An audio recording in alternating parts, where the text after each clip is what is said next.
Hello, this is the Every Man Can podcast based on mental strength, how we can use it in our everyday lives, interviewing local people, using their experience, their wealth of experience through their personal journeys and their own professional journeys, how they use it for themselves, how they use it for other people, and hopefully you can take something from it. We hope you enjoy. Hello, welcome to another episode of the Every Man Can podcast. Got it right. 3 podcasts in a row. I've messed that up. That's a one. Free box of 10 Benson edges for you. Summer's landed and we are in Pallister Park Boxing Gym in Middlesbrough with myself, Matt, Richie, Andrew and Matt Sterland. All right? Good, thank you. How are you, Matt? Yeah, good. Busy week. 2 weeks, 3 weeks, 4 weeks, busy. Are you good though? Oh my God, this is not a podcast. Every time. It's not your story, is it? No, it's not. But you all right? I'm fine, thank you. Good, he's smiling. Richard? Sweating? Yeah, so Richie, you've just done a bit of a workout of Ash. It's a good sweat though. Some boxing, some kicking. Did you enjoy it? I did. Realise what it takes? Yeah, I got the first 30 seconds I got battered in my face just a little bit by my own pad. I might have caught that. But that teaches you a lesson. That teaches you, no, it was good. He was like looking at it. So we volunteered you to do that because it's just what me and him want to do here on a weekly basis, but we can, so he had to do it for us. That's all right. Yeah. So today we are interviewing Ash Carter. Ash, how are you? I'm good, mate. Really good. Good. Happy to be here. Thanks for having me, lads. It's all right. So, Ash Carter, 26-year-old lad, born in Stockton. Early on, you faced challenges along with your twin brother. Both parents were deaf, which caused you to grow up very quickly, and you had to interpret for them from the age of 4 or 5. And then this led to you being embarrassed, not wanting to do normal things like going to cinema, bowling, etc., because of people making fun of your parents and the situation that you're in. Your parents split up when you were 9. Mum met a man who manipulated her, and this led to you staying with your nanna a lot. What proceeded from that was a messy custody procedure with your parents. So you and your brother ended up moving in with your grandparents. Whereby you slowly realised that your granddad suffered from depression and was a regular to go to what is now Rosary Park, but St Luke's, to deal with his battles. A lot of violence in your home life and socially as well. Growing up in Stockton, massive drug pandemic, you describe it as a violent place and you ended up fighting all the time. However, as time's gone on, you have found martial arts and faith have since become a big part in your life. And well, I said specialise in Muay Thai. You said don't say specialise. you train in Muay Thai mainly and boxing. Mm-hmm. Faith has become a large part of your life, and this took you to Dubai in the end to coach football before finding yourself where you are now. You now work for the Middlesbrough Football Club Foundation.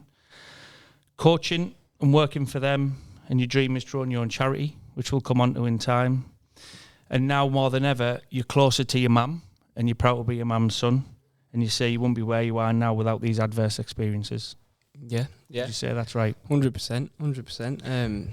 So growing up, Ash, obviously there's a lot to digest there, and obviously that's skimming the surface. So talk to us like growing up with deaf parents and them embarrassments and what led from that. Yeah, so obviously I was quite fortunate. I had my brother, so you'd think it was a quiet household, but it was probably noisier than ever. Obviously, knowing mum and dad couldn't hear anything, TV blast as loud as you want, me and him fighting, pretending to be wrestlers in the room and what have you. But yeah, like you said, I was very, very embarrassed of it when I was young. I didn't even want to get like emotional straight away. Do you know, I'm dead hard, mate. But no. Thinking about it now, I was really embarrassed of it growing up. I remember like, I don't know why, going to Burger King, and I remember not even wanting to like say my mum and dad's order because I knew I'd start talking for them, and then everyone else in the shop, what it felt like everyone else in the shop, eyes on me. Do you know what I mean? So yeah, it was really embarrassing. So like you said, Matt, I didn't want to go out with my parents, and saying that now, that makes me feel absolutely terrible, and that's why I feel a bit emotional about that. But right now, as it is today, I'm so proud to be my mum's son. I'm so proud to be my dad's son. I realise now that sign language is actually one of my strengths. It's something that I talk to everyone about now, whereas I probably avoided that till about university, even telling people my mum and dad were deaf. It just wasn't something I want to bring up in conversation, not something I want to talk about. And looking back at it now, that was probably because of them experiences growing up. I remember walking to school one day with my mum and my brother, and I remember walking past and signing to my mum, and I was happy doing it. There was no one there, but then one kid walked past with his mum, and he goes, well, why does she speak like that? Why does she sound like that? And kind of his mum just going, oh, I'll tell you later, son, I'll tell you later, son. And again, that embarrassment kicks in. Yeah, there's loads of experiences. I remember us being down in London one day. We have me brother, me dad, me mum. We went down, and it was there's always something going on with the tubes, isn't there? It wasn't strikes, but something was going on where we couldn't get to where we wanted to. Obviously, everything comes on the tannoy over, doesn't it? So me and my brother have had to like work out, and I think we can't have been any older than 7. And we've had to like try and work out how to get from A to B, because it's telling us, oh, so-and-so, Waterloo, all the trains are stopped here, so you need to get this one and this one. Like I say, 7 years of age, not having a clue about London, because I bet people in London do it every day. It's part of their life, isn't it? But us not having a clue about London, we had to try and navigate that. And so I remember that from an early age. I remember doctor's appointments. Like I say, you become an interpreter from the age of 4 or 5, or as soon as you're able, you become an interpreter, which again I was really embarrassed at doing. And my brother probably took a lot of it on, but he's a lot more different to me. I'm a very emotional person, to be honest, and he's like, not to say cold, but he just gets on with it. He just gets on with it, and he's out in America now. He's doing unbelievable flash. Is he a younger brother? No, he's my twin. He's twin. Sorry, I didn't. Yeah, if you didn't listen to the bio. Well, it's a lot to take.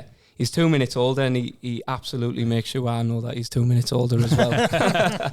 Honestly, and he's so competitive, and that competitive nature growing up as well.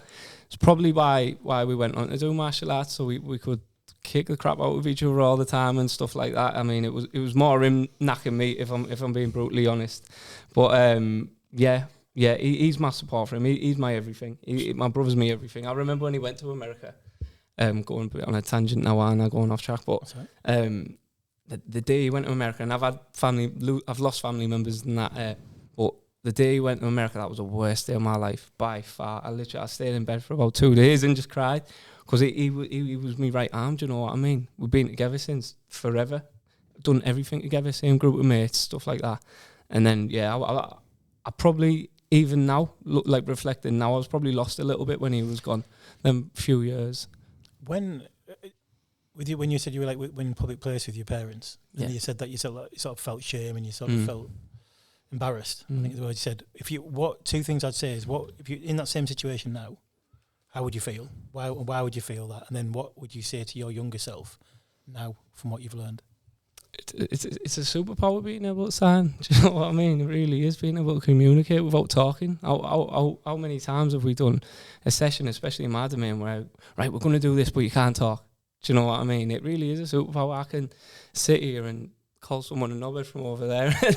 I mean, I could do that anyway, couldn't I? But like, being able to communicate across the room, how good's that? Yeah. Do you know what I mean? Without actually speaking, and like thinking about that, I only think about the negative times of it, but when I think about the positive times of it as well, like being across the room from my mum in a party and being able to talk to her like nothing. Do you know what I mean? So to just speak to my younger self, I'd say it's a superpower, definitely. And you could sign back then? Yeah, so everyone says this to me. They go, how did you learn sign language? And I was like, you have to know it to survive. Do you know? Mum, I want some milk, or I want a cup of tea, I want some biscuits. Like, I had to know it. You had to know it. So I think just because you see your mum and dad, you see your mum and dad doing it. I suppose if you grow up with any other language, you see them doing it, you speak it, don't you? So yeah, as long as I can remember, I can sign. And even now, it's like use it or lose it type of thing. And there's some things I know how to communicate with my mum and dad. Do you know what I mean? But if I'm going and talking to some other deaf person, it might be a little bit different. It might be a bit more difficult for me, but I could definitely communicate with them. Yeah. So moving on a bit, when your parents split and you said like your dad went somewhere, your mum ended up with you, so the guy that manipulated you. Yeah. When we talk about the violence in your life, was this where this all started to rear its head, or was it there before that? No, it was probably a little bit after that, to be honest. So obviously mum and dad left. My mum had had previous relationships before the manipulative one. She had 2 boyfriends, 2 absolute idiots, if I'm being honest. And yeah, my dad went, and to be honest, I was saying this the other day to someone, but I don't actually know where he went. Do you know what I mean? But then I don't know if it's just me blacking out what happened. But I think the violence, the volatile stuff came when we moved into our nannas.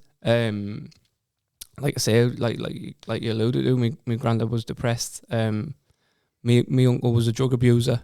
So I think a lot of it came from that. So a lot of arguments, a lot of fighting. And then I think that just came across whenever I went to school and stuff like that, was getting in lots of fights, waiting outside of schools for people. I remember the police came to our house one day because I'd been fighting, and they probably gave us a bollocking, and my granddad was all right at the time, and my granddad went, "No, officer, I'll tell you, I can assure you right now, this will not happen again. Not in my house, it will not happen again." Anyway, knocks on the door the week after, so Bobby's again, and then I remember he sat us down after and he said, "I have never been so embarrassed." He didn't shout, he just went, "I've never been so embarrassed. I'm so disappointed." And no, when they give you that disappointed one, it's like, oh, I really have messed up here. And but yeah, so I think it probably got a bit volatile around 12, 13. I think the custody battle, I was about 12. That's when me mum went with this bloke from Farnaby who was manipulative. And I remember this so well. I remember her coming to the door. I think it was just after the custody battle, and I remember hearing, I wasn't told, but I was always eavesdropping. And I remember someone saying, "Oh, the bloke who she was with, he started me dad," which was what my nana said, which was my great granddad. So I remember my man knocked on the door the day after, like shouldn't have been there type of thing, but she was trying to see us. And I remember just seeing out the top window this lad, the bloke at the top of the street, so I just sprinted out, and I've given me, I haven't hit him on out like that, but I've started like shouting and all that, and then people have got in the way, and then the police came and stuff like that. And it, probably round about that time is when it got volatile. Obviously, we were at our nanna's a lot, and like I said about my uncle, he was a drug abuser, still is, sorry. And yeah, that came with its difficulties as well. Coming in, I remember being in bed, GCSEs in the morning, brain on the door, 3 a.m. Yeah, brain on the door, don't bang on the table, dash. Not like that. Yeah, but I remember him brain on the door at 3 a.m. and I remember getting in so many arguments with him, and he stole everything from me, like trainers, games, bikes, whatever I had got stolen off me. And like I say, I think all this aggression was getting let out when I went to school, when like we'd arrange our fights and stuff like that. And a tough area as well, right? Stockton. You know, good parts, bad parts, like everywhere. Yeah. But you know, drugs, crack, heroin, quite prevalent still. Where was it Newtown, Rose? Yeah, like near Newtown. So the team that I coach now, Primrose Hill. So right, yeah. I'm always around there, and I still see what it's like now. Do you know what I mean? But yeah, so that caused me to have fights with my uncle as well. I remember, this was kind of skipping a little bit here, but I remember when I was about 21, I was working in school at this point, and I got a phone call from my nanny. He's ripped me blinds down, crying and all this. So I just got around straight away, put him up against the wall and all this, and he's tried to come back at me, so I threw him, landed on top of him, and threw a few punches and stuff like that. And I remember his face just being all battered and bruised and that, and I remember just leaving and sobbing and like kind of letting it all out and being like I can't believe I've just done that. Do you know what I mean? And like that, like even doing that upsets me this day that I've done that. But like sometimes you just see it, right? But you've using that violence though, and having that, and then crying straight after, looking back now, regretting it. It's regret, and it's channeling it, isn't it? It's channeling that aggression. It's channeling that. Yes, you want to fill them in. Yes, you did, but then crying straight away, and I think recognising that is really important as well. Do you know what that's like? That's like a bit of like a cycle, like self-harm, isn't it? So someone like, you know, like I used to do a little bit when I was at school. I'd cut myself with that bedpost thing, and afterwards it'd be like, it would feel like immediate release, and then I'd get quite upset, and then you'd be like, what are you doing? Be embarrassed or feel some shame or something. You'd have that relationship with it. It's a bit like that, isn't it? It's like you're injuring yourself, injuring other people. You know, it's bringing more harm your way. And actually, if you were to get inside your psychology back then, it's like you're having things stolen from you. Can't have anything nice. I'm not being kept safe. So who gives a shit about me? Why should I give a shit about anyone else? And you're probably around other kids where they're talking about the things they've got. You know, you're seeing all the stuff that you've had taken away, just pissed you off, right? Yeah. I mean, even going back to Christmas and stuff like that, I think it might have been the second Christmas we were with me nanna, or maybe even the first, but she kind of invited me mum round, like, acted like a good gesture type of thing, and she came round, and I remember, like, she was in an awful mood the full day, didn't open the presents and stuff like that. And I remember, and God bless me nanna, man, and I don't want to get emotional again, but she went in Salvation Army, kind of get our Christmas presents and that. She didn't have no money. Any money she had got took. So she got to the Salvation Army. I remember us opening these fucking radios on Christmas Day. And I mean a radio, and I know I'm getting old, I'm 26, but radios weren't cool then either, do you know what I mean? It was after that. And opening these radios on Christmas Day, and I remember the lads and that putting, like, in the Facebook message and stuff like that, the iPads and stuff like that, and I just remember fucking feeling radio, like, so embarrassed, you know what I mean? But, like, looking back on my nanny, she done everything for us, like, such a strong woman, and go for what she went through. Yeah. You remembered it, and you know exactly why as well. Yeah, 100%, and, like, so it did get tough, but. And just to speak about her a little bit, she's a superhero, so obviously she's got my granddad who's, like, battling depression every single day. She got my uncle who, like, abusing himself with drugs. And obviously she's got this custody battle on her hands. I don't know how she does it. Even today, she's always running about after everyone. A real life superhero, my nana is, like. Do you know what, though, Ash? Throughout all that adversity, though, you've still got a shining light who's there for you, you know, and you've now got that relationship back with your mum and your dad and all of that, but despite everything that was going on, you had that shining light there, working hard for you and your brother. Yeah, a million percent. And she, even now, like, hips knackered, she's at hospital right now getting her hip sorted again, but, like, she still works. I forgot her age, 60 something. 60 something, but yeah, so, and she still works. She does 2 or 3 cleaning jobs and she helps out with the footy all the time. She's always and that, like you say, that shining light, man.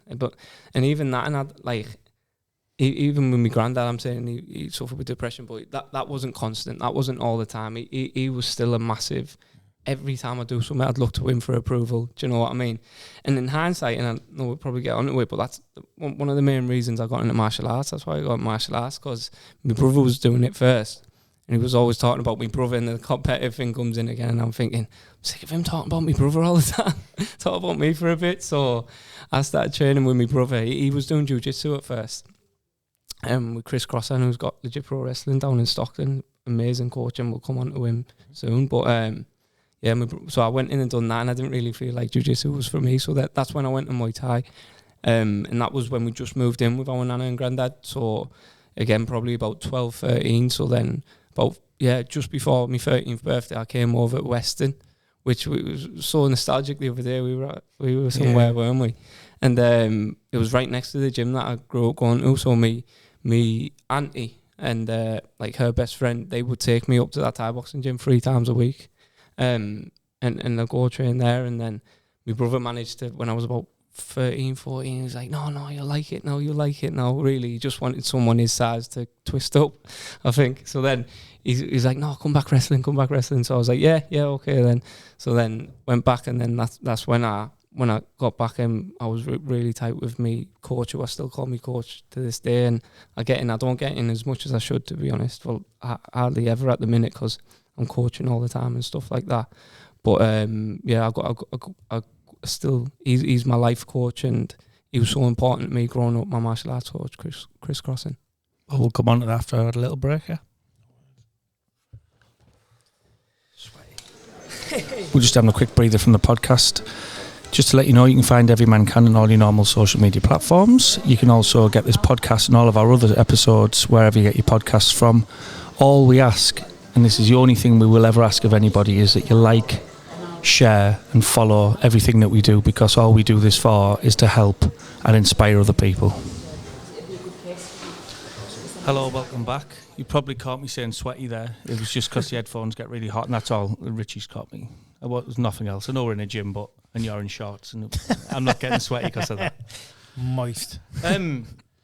Ash, obviously, I mean, it's quite moving to listen to that and to see you getting emotional, which I see as a real high quality in people.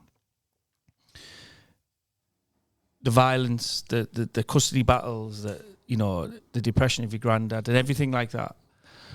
So we left just before the break on your coach. So talk to us how you got in. I know you briefly touched on how we got into martial arts and who was important in that time and how that has helped you now regulate that aggression. Because I know it's still there sometimes, but like how you now use that to regulate your aggression and how that's changed your life. Yeah, so first of all, when you get into martial arts, you're humbled very, very quickly. You go in and you haven't trained before and suddenly you're on your back or whatever martial art is that you do. You get humbled really quickly, and the humility gives you second to none. Second, what comes with that is discipline. Yeah.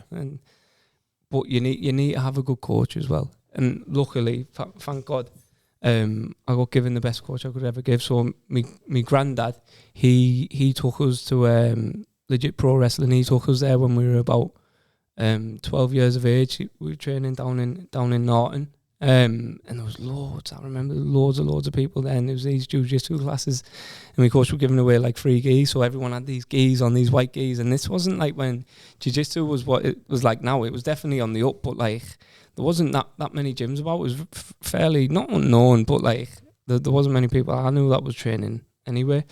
And so my granddad took us there when he was 12, and I think he kind of probably knew that we needed it because we played footy a lot growing up as well, like literally all the way through to about 16.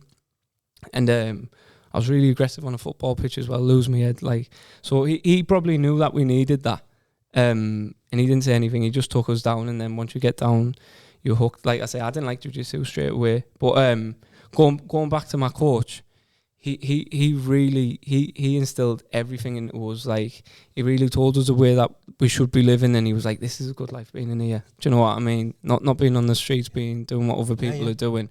He was like, this is the right place to be. And we had a little group of us. It was me, my brother Flash, even my best mate to this day, I'm in Nazza. And yeah, we grew up in the gym together, really.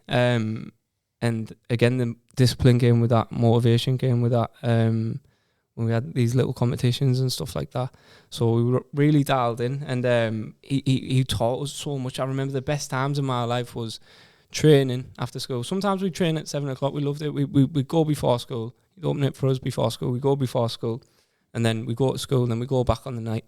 And that was a routine for like 3-4 years. Really selfless man, like never charged us like any, because we had no money. I'm not a pity story. We did have money, do you know what I mean? Never struggled to eat, and we always had a roof and a nice house over our head. But like, yeah, he really took that type of pressure off us. I think there's two types of people in this world when it comes to seeing young people who are basically displaying some violent tendency or just lost somewhere, and one person will see a little toe rag, a little shit, sort them out, try and like stem them some antisocial behaviour, blah blah. The other person sees what's happened to them, what's happened to them to make them like that, what they're pushing back against. And it's like we need more people to be those second people who ask the questions like, come on, what's going on? And I think, like, I know Imran Naeem from Natural Progression. I've worked with him, and Imran's brilliant. He's been doing that, getting kids out, in Billingham, bringing them into the gym for years, and he's brilliant. He's fantastic. Do you know Imran? Yeah. Well, I've been to a gym once or twice. I don't know him like personally. And he's always talking about the discipline. Yeah. So when you say discipline, so just your discipline now, you didn't have discipline, you got obviously clearly a lot of that. Just describe that then. Like, just around that term, discipline. What's that to you? What's discipline to me? Discipline's showing up. It's showing up time and time again and not being veered off in any other direction, which I could have a couple of times, and we'll get onto that. But just while we're on the subject, I just think how important is a positive role model at that age as well. I think that's so important. And like I say, without that at that time, and that's why I believe I'm so blessed. It was a perfect time. It was a perfect time for him to step in. It was a perfect time for us to be like, oh no, we want to be like coach. You know what I mean? Like, black belt in everything. Do you know what I mean? Absolutely. So I think that positive role model is so important at the right age as well. He gave you a pathway, believed 100%, in you. 100%. Listen to what you say. And it was never about And this is why I can't thank him enough. It was never about like making the next UFC world champion, do you know what I mean? With him, it was always making good people. And there were about 4 of us at the time who he was bringing through. All of us went to university and got degrees. No one in my family's got a degree. No one in my family can spell degree. Do you know what I mean? But he showed us right from wrong. He was like, no, knowledge is power, read books. Do you know what I mean? I don't think we've got many people like that. Good on you. Yeah. What a lad. Yeah. What's his name? Chris Crossan. He's got legit pro wrestling down in Stockton. That's his gym. And I see what he's doing with the kids down there now. And it's absolutely unbelievable. It's absolutely So unbelievable. faith. How did that come into it all? So I can't remember where my brother was at the time, because like I say, we were together all the time. So I can't. He did have a few back injuries growing up, so I'm thinking, was he nursing an injury? But my granddad would go down nearly every session with us, and he'd be sat there with a timer. He was like the timer man. He used to love watching us. So he went down, and I remember my coach got us reading Psalms before we trained. Anyone doing those Psalms, it's like a passage out of the Bible. And we read them every session before we trained, and then we talk about it a little bit. And then like my coach asked me, like, do you believe Jesus died on the cross? And I was like, obviously. Do you know what I mean? So we said a little prayer, and when I talk about the Holy Spirit was in the room, I really, really mean it. Like, I felt it, do you know what I mean? And me and my coach talk about it to this day. And I think I was about 14 round about this time, and I really felt the Holy Spirit. I can't explain what the feeling was or what it was, but it just felt like light, and I felt like lifted. And yeah, like, so I kind of gave my life to Jesus that day, and that was because of my coach, because of that positive role model, because he taught me right from wrong, and I wouldn't have searched for that, you know what I mean? But as well, our gym was at the back of a ministry. So Graham Seed, who was my pastor, it's his ministry, Sowing Seeds Ministries, and that's at the front, and then our gym's at the back, so we were always going through the church to get to the gym. Do you know what I mean? So I think probably subconsciously, and he says he's always in you anyway, you just need to ask him in. He was always there, but he was always there even more because we were walking through that ministry to get to the gym. And so that's how it came about, really. Really powerful, isn't it? Like, you take into a martial arts session because of your aggression, and someone in your life like your granddad who's, you know, without you realising, is thinking years ahead of you. I know where these two are going to end up, so I need to get them down this path. And all of a sudden, you click with your coach, and then you're finding faith, you're finding a talent, you're finding somewhere to channel all that aggression, but also, like he said, knowledge as well, and an understanding of something else that you've probably never been not open to, but like exposed to, I suppose, in your life. It's really powerful. I mean, you think about how many some of the different spiritual practices, they're often tied to some practice, like even if it's something which is more about energy movement, like Tai Chi, which is essentially like a slowed down control of the body and so on. And it's like, you think about these, they are strongly tied together. Boxing maybe is not so much, but some of these things they're rooted in spirituality quite a lot, is what I'm saying. Like, I think there's something about it. Yeah, I think you see a lot of the champions now, even like in the UFC and that, a lot of Christians and stuff. And faith is so important. It's that one constant in my life that I keep going back to. I pray, and I think a lot of the time as well, I think like people always end up praying at some point in the life, so I think it is always there for all of us. But so do you find yourself, like, do you meditate and anything like that as well? Or? No, I just pray. I pray a lot. Definitely. Because I think about that, and when I listen and read books and people are talking about like you say, with energy in the universe and stuff like that. Well, when people talk about the universe, I call it God. Do you know what I mean? So I fucking felt that energy hit my face earlier. You prayed, it didn't happen again.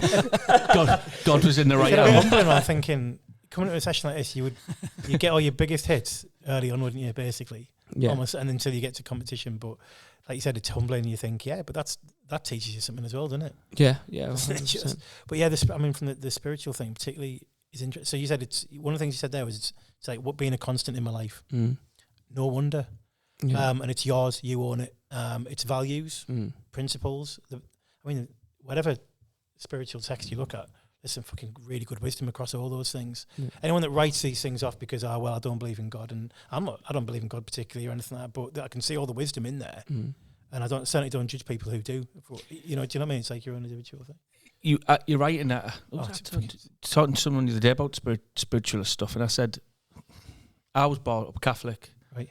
Forced to go to church till I was 16. Right. Forced to go to right. Well, our mum used to, Yeah. get yourself to church. And you look at what the Catholic Church has done wrong, you know, financially, with children and all of that. But the... Yep. Oh, you all right? Yeah. Yeah. But sorry to come in, but the spiritual side of stuff, it doesn't matter whether you're an atheist and you believe in spiritualism, or whether you're a Catholic or a Muslim, or you believe in Christian faith. It's all there. Believe in something.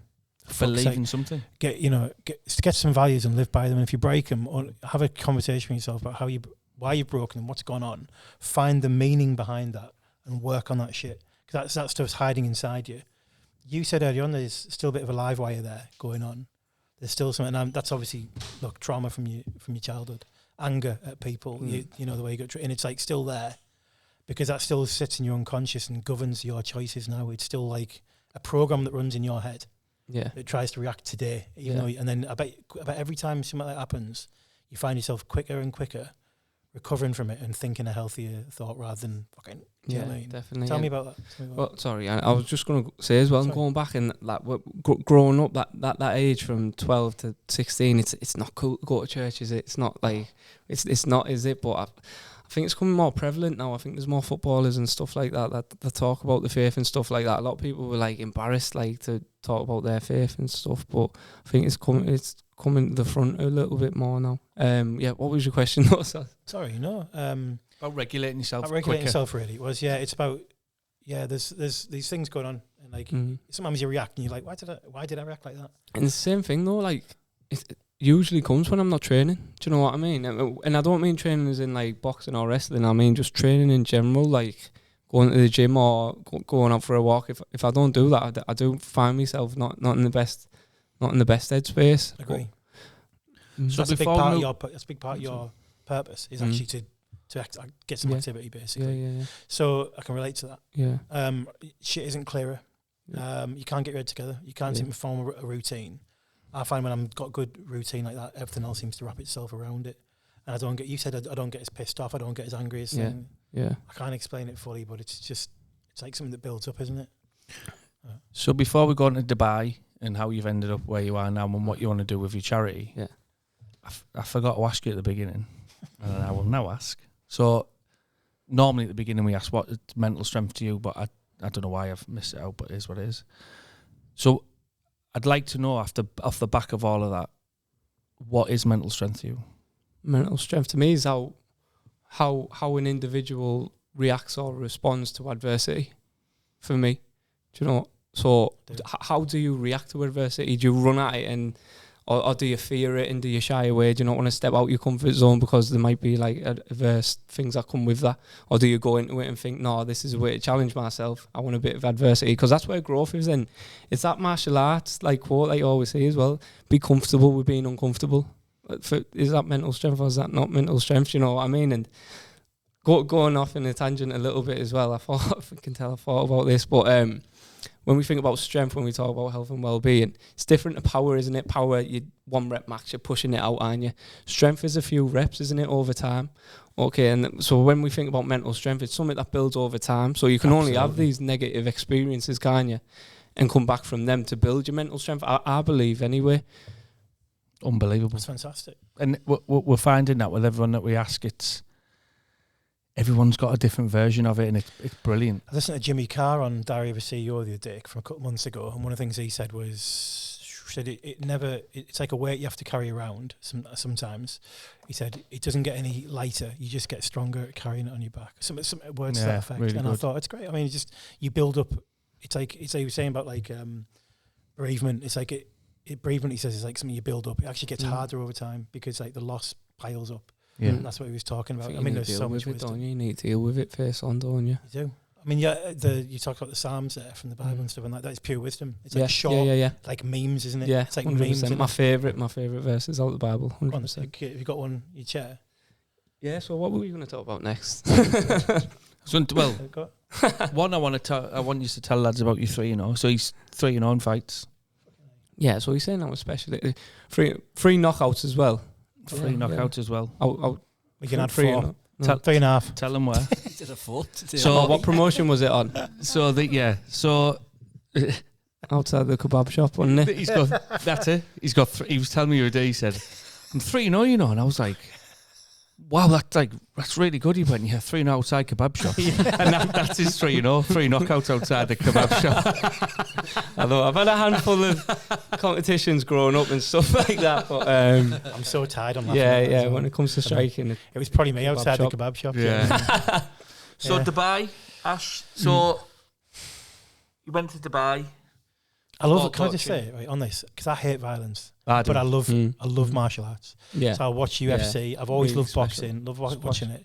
When I like just genuinely sparring, I enjoyed that a lot. Do you know what I mean? Like I was like at first my leg was going that way. It's like just block that way, block that. And I enjoyed that. you get little hooked on it. progression, You get right? hooked straight away. So, but violence is very different. I Hate find violence. because it's not about Yeah. because all of it's punching and kicking and wrestling and all that shit. There's something behind violence which is like I'm gonna fucking do, and I've seen it in people's eyes and it's terrifying. And it's like there's so much in society. The kids scared carrying around knives. Yeah, Why are they carrying around a knife? Because I'm scared to protect myself. Right? Fucking hell. Can you handle a knife? Do you know what I mean? Is that what's going to happen if you do? You know, it's all these things. Like it scares me. Yeah, I think when you talk about martial arts, it's controlled, isn't it? And they Yeah. say like control aggression, don't they? That's the key, isn't it?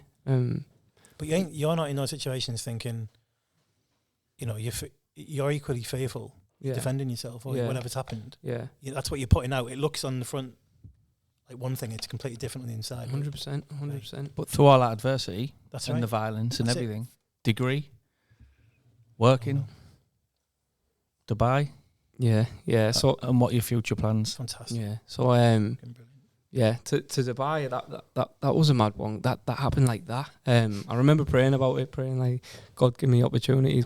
I just came out with like long-term relationship type of thing. I was back at my mum's on the sofa, and I remember just praying to God. Oh, it's fucking awful. Yeah. Going My back to mum your lives. mum's. Mum lives in a one-bed flat, so it was Right. just Right. we were on top of each other, and I was just praying out because I couldn't go back to my nana's because what had previously happened with me uncle. I didn't want to put myself in that position, so I prayed.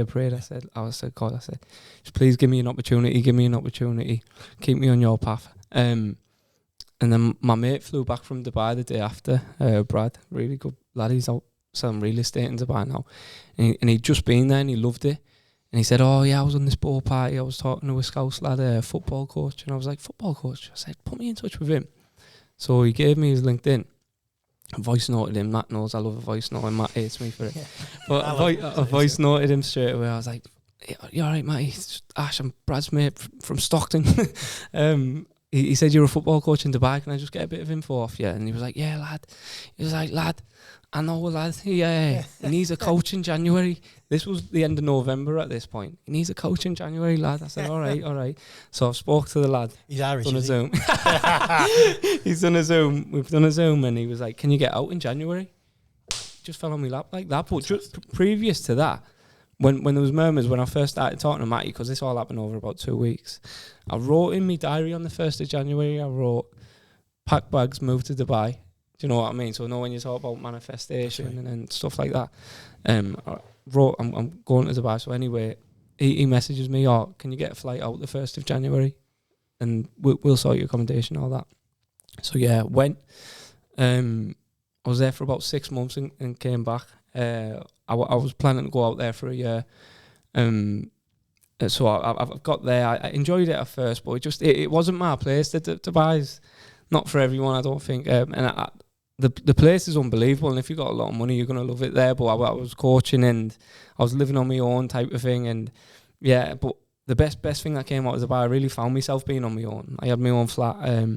Like you say, with your own thoughts a lot. I was reading the Bible more than I ever have. I was doing whatever I wanted. And yeah, so I really found myself, and I found what made me tick. And I sat and prayed, and I realised what my purpose was.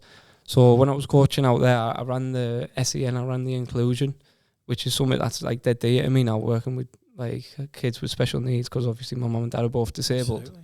Absolutely. So like I think that's my purpose. I feel like my purpose was to give back. It wasn't to coach rich kids in Dubai. Do you know what I mean? And that always enticed me. I always thought, I want to coach. I want my job to be pure coaching football. But I've gone over there and I've learned that that's not what I want. I want to give back to the community, which kind of alludes to why I want to start my own charity. Not right now, I'm early days, but down the line I do want to start my own charity and kind of just give kids that outlet that I had. Give them the training. Do you think why do you think that is? Why do you think there's why do you think you gravitate towards helping kids that you might perceive as being?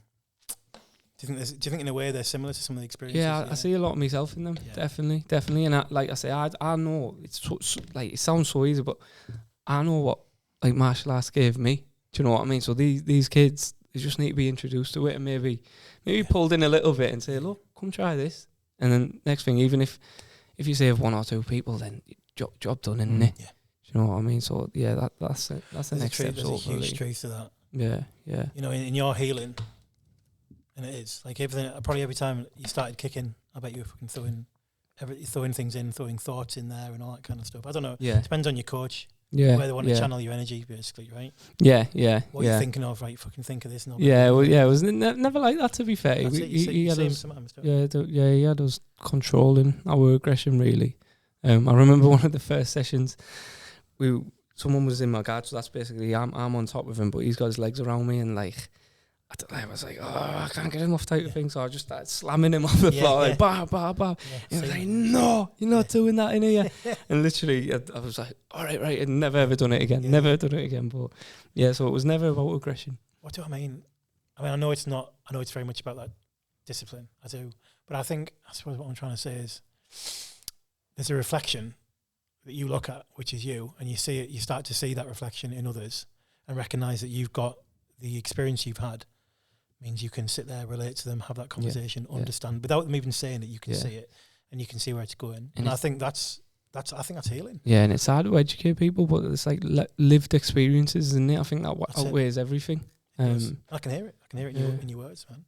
Sort of round off, Ash. I mean, we could sit here for it's like every podcast. And we should. We should just sit here for hours and talk. But can't down, Mike. Kill us, mightn't you, Dow?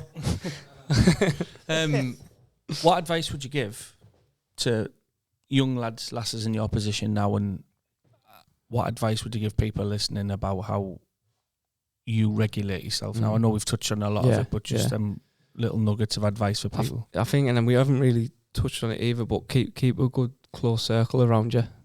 All right, because like my coach says, he says like if you stand in shit for long enough, you're gonna smell like it. Yeah, that's right. Do you know what I mean? So keep a close knit circle, but good people, because they're gonna bring you on. So the people you have around you is everything, isn't it? And regulating, I think you have to train physical activity. Is so important to regulate that. When you get that endorphins kick after a session, and like there's nothing better for me anyway. There's nothing better. Maybe even more so for lads as well. Yeah, definitely. I do. I just think like if we sat on the PlayStation all the time and all you're eating is shit food. Do you know what I mean? It's like it's just all going one direction, isn't it? Basically. Yeah. Well, Ash, it's been an absolute pleasure. Absolute pleasure, and I think. What's next? Where are you at now? To learn. Where do you go from this? Where are you at now? Right now, what do you expect is going to be happening next year, sort of thing for you? So I'm doing a lot of coaching at the minute. So I've got obviously my football team, Primrose FC, and I've got my own Coach Carter, like little academy. So I do a lot of football coaching, and then obviously I'm at the foundation as well, doing my stuff there. So yeah, just pick up more experiences and kind of give back and open my own charity. But that's in a few years to come. Fantastic. But yeah. Well, good luck with it all, Ash. Absolutely best of luck with it. I can put you in touch with a lot of people to help you out with that kind of thing as well. But yeah, fantastic. It's Thanks for having me. Great to meet you. Thanks for having me. All right, take care. Cheers, lads.